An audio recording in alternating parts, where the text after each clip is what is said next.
नमस्कार, public news देख रहे हैं आप। इस वक्त पूरी कांग्रेस पार्टी गंभीर आरोपों के घेरे में खड़ी नजर आ रही है। आरोप केवल किसी एक नेता तक सीमित नहीं है, बल्कि सीधे पार्टी के शीर्ष नेतृत्व तक पहुंच चुका है। सोनिया गांधी, जिन पर एक बार फिर फर्जीवाड़े के बेहद गंभीर आरोप उठा है। आरोप यह है कि उन्होंने भारतीय नागरिकता मिलने से पहले ही वोटर लिस्ट में अपना नाम जुड़वा लिया था। यही मामला अब दोबारा अदालत में पहुंच चुका है। सोनिया गांधी पर एफआईआर दर्ज करने की मांग की गई है। कांग्रेस के लिए यह एक बड़ा संकट बनता दिख रहा है। दरअसल यह मुद्दा कोई नया नहीं है। सोनिया गांधी को लेकर वर्षों से यह सवाल उठता रहा है कि उन्होंने कब भारतीय नागरिकता ली और उससे पहले उनके नाम वोटर लिस्ट में कैसे दर्ज हो गया। बताया जाता है कि 1968 में राजीव गांधी से शादी करने के बाद भी उन्होंने लंबे समय तक भारतीय नागरिकता नहीं ली थी। आधिकारिक रिकॉर्ड के मुताबिक सोनिया गांधी को भारत की नागरिकता 30 अप्रैल 1983 को मिली थी, लेकिन आरोप है कि इससे 3 साल पहले यानी 1980 में ही उनका नाम दिल्ली के सफदरजंग इलाके की वोटर लिस्ट में दर्ज हो गया था। इतना ही नहीं, 1982 में जब इस पे विवाद हुआ तो उनका नाम वोटर लिस्ट से हटा दिया गया, लेकिन फिर जनवरी 1983 में दोबारा जोड़ दिया गया, जबकि उस वक्त भी उन्हें भारतीय नागरिकता नहीं मिली थी। मतलब साफ है कि 3 अलग अलग मौके पर उनका नाम वोटर लिस्ट में जोड़ा गया, जबकि उस समय वह भारत की नागरिक नहीं थी। अब सवाल उठता है कि अगर कोई व्यक्ति देश का नागरिक ही नहीं है तो उसका नाम वोटर लिस्ट में कैसे जुड़ सकता है, और अगर जुड़ा है तो इसके लिए किन दस्तावेजों का इस्तेमाल किया गया। लेकिन हैरत की बात है कि 15 से 20 साल के बाद सोनिया गांधी भारत की नागरिकता नहीं लेती है। इसके पीछे का कारण क्या है यह हम बताएंगे, लेकिन सबसे पहले आप हम मुद्दे पर बताएंगे कि 1980 में दिल्ली में जब इलेक्शन हो रहा था, देश में उस दौरान दिल्ली के वोटर लिस्ट में सोनिया गांधी का नाम सामने आया, जबकि 1981 में सोनिया गांधी भारत की नागरिकता के लिए अप्लाई करती है। और जब जमकर बवाल होता है तो 1982 में उस वोटर लिस्ट से सोनिया गांधी का नाम हटा दिया जाता है और उन्हें बकायदा 1983 में भारत की नागरिकता मिलती है। तो ये रहा अब तक का पूरा मामला। इससे आप समझ चुके होंगे कि सोनिया गांधी पर कितने गंभीर आरोप लगे हैं।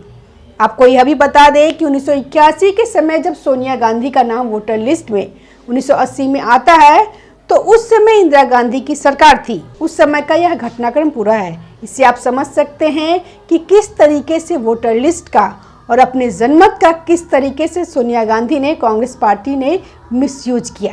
और यह वही राहुल गांधी है जो अब एसआईआर का विरोध कर रहे हैं और जो मतदाता हैं उनके अधिकार की बात ना करके जो घुसपैठिए हैं उनके अधिकार की बात खुद राहुल गांधी कर रहे हैं। अब इससे कनेक्शन क्या है ये आप समझ चुके होंगे। लेकिन इस बीच में ऐसा क्या हुआ कि 1968 में शादी होती थी और उसके 15 से 16 साल के बाद वो अप्लाई करती हैं भारत की नागरिकता के लिए, सोनिया गांधी।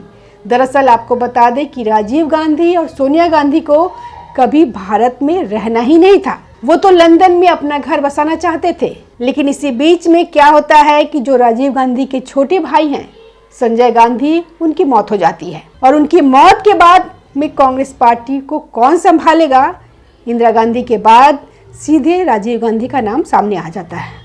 जब सोनिया गांधी को लगता है कि अब तो पूरी बागडोर राजीव गांधी के हाथ में आने वाली है तो वह वापस भारत आ जाती है और इसी बीच में इलेक्शन होता है जिसके तहत उनका नाम वोटर लिस्ट में गलत तरीके से ऐड हो जाता है और उसके बाद में वो 1981 में अप्लाई करती है और 1983 में उनको नागरिकता मिलती है। संविधान और representation of the people act के मुताबिक केवल भारतीय नागरिक ही मतदाता सूची में दर्ज हो सकता है। ऐसे में अगर सोनिया गांधी का नाम नागरिकता से पहले वोटर लिस्ट में जोड़ा गया तो जाहिर तौर पे यह कानून का उल्लंघन है। आरोप यह भी लगाया जा रहा है कि इसके लिए फर्जी दस्तावेजों का इस्तेमाल किया गया होगा। भारतीय जनता पार्टी लंबे समय से यह आरोप लगाती रही है कि सोनिया गांधी ने गलत तरीके से वोटर लिस्ट में अपना नाम जुड़वाया। इस मुद्दे पर अगस्त 2025 में बीजेपी सांसद अनुराग ठाकुर ने प्रेस कॉन्फ्रेंस कर कहा कि सोनिया गांधी का जन्म इटली में हुआ था और उन्होंने 1968 में राजीव गांधी से शादी की, लेकिन भारतीय नागरिकता उन्हें 1983 में मिली, जबकि उनका नाम वोटर लिस्ट में 1980 में ही जुड़ गया था। उन्होंने सवाल उठाया था कि आखिर बिना नागरिकता के कोई वोटर लिस्ट में कैसे दर्ज हो सकता है। बीजेपी आईटी सेल प्रमुख अमित मालवीय ने भी सोशल मीडिया प्लेटफॉर्म एक्स पर एक पोस्ट शेयर किया था जिसमें उन्होंने 1980 की नई दिल्ली लोकसभा क्षेत्र की वोटर लिस्ट का स्क्रीनशॉट साझा किया। इस सूची में इंदिरा गांधी, राजीव गांधी, संजय गांधी, सोनिया गांधी और मेनका गांधी के नाम एक साथ दर्ज दिखाए गए थे। यह voter list polling station number 145 Safdarjung road की बताई गई थी। अमित मालवीय ने दावा किया कि उस समय सोनिया गांधी के पास इटली की नागरिकता थी और उन्होंने भारतीय नागरिकता नहीं ली थी, फिर भी उनका नाम वोटर लिस्ट में दर्ज था। लेकिन सवाल यह है कि अगर यह मामला पूरी तरह निराधार होता तो कोर्ट इसे दोबारा सुनवाई के लिए स्वीकार क्यों करता। पिछले साल सितंबर में एक अधिवक्ता विकास त्रिपाठी ने इस मुद्दे पर केस दाखिल किया था, जिसे कोर्ट ने यह कहते हुए खारिज कर दिया था कि यह आपराधिक मामला नहीं बनता और यह चुनाव आयोग तथा केंद्र सरकार के अधिकार क्षेत्र में आता है। लेकिन अब उसी केस में रिवीजन पिटीशन दाखिल की गई है, जिस पर कोर्ट ने नोटिस जारी किया और सोनिया गांधी से जवाब मांगा गया। सोनिया गांधी ने अपने जवाब में कहा कि ये सारे आरोप गलत है और मीडिया रिपोर्ट्स पर आधारित है। उन्होंने इसे इमेजिनरी एप्लीकेशन करार दिया और कहा कि इसमें कोई सच्चाई नहीं है।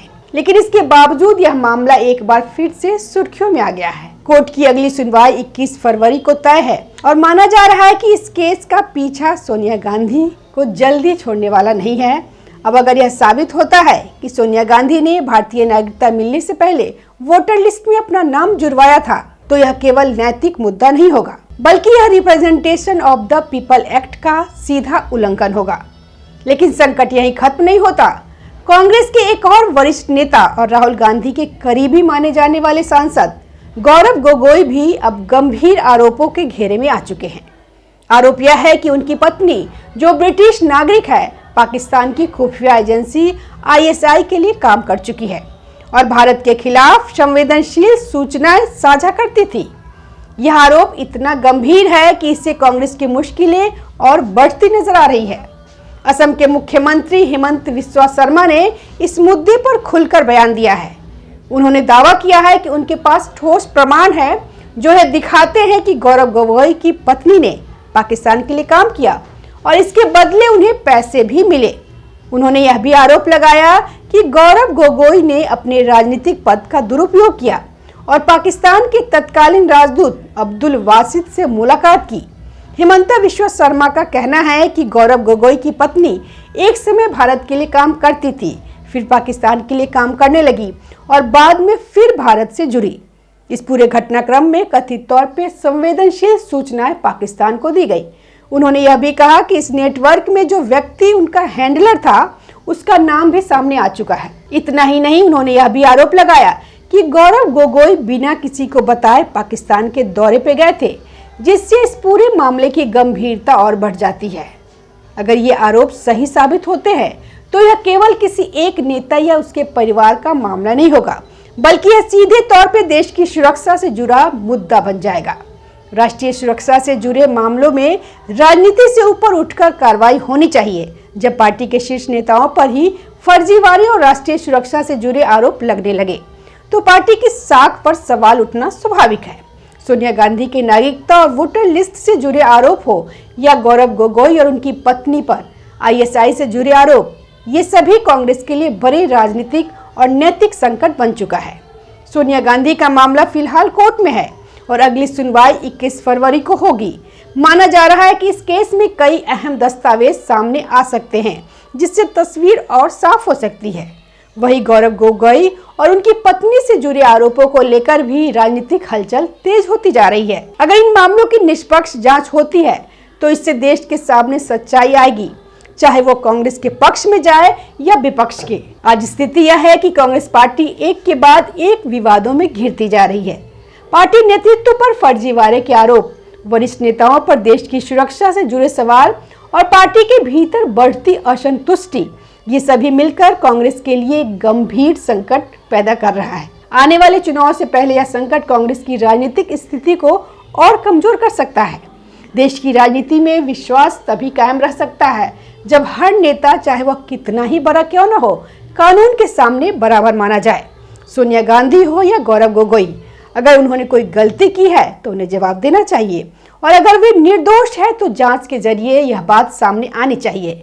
फिलहाल इतना साफ है कि कांग्रेस पार्टी मुश्किल दौर से गुजर रही है। धन्यवाद। वीडियो को लाइक कीजिए, शेयर कीजिए और चैनल को सब्सक्राइब जरूर कीजिए। ताज़ा खबरों से जुड़े रहने के लिए हमारे चैनल को सब्सक्राइब करें और बेल आइकन को दबाना ना भूलें ताकि हर खबर की नोटिफिकेशन आपको मिलती रहे।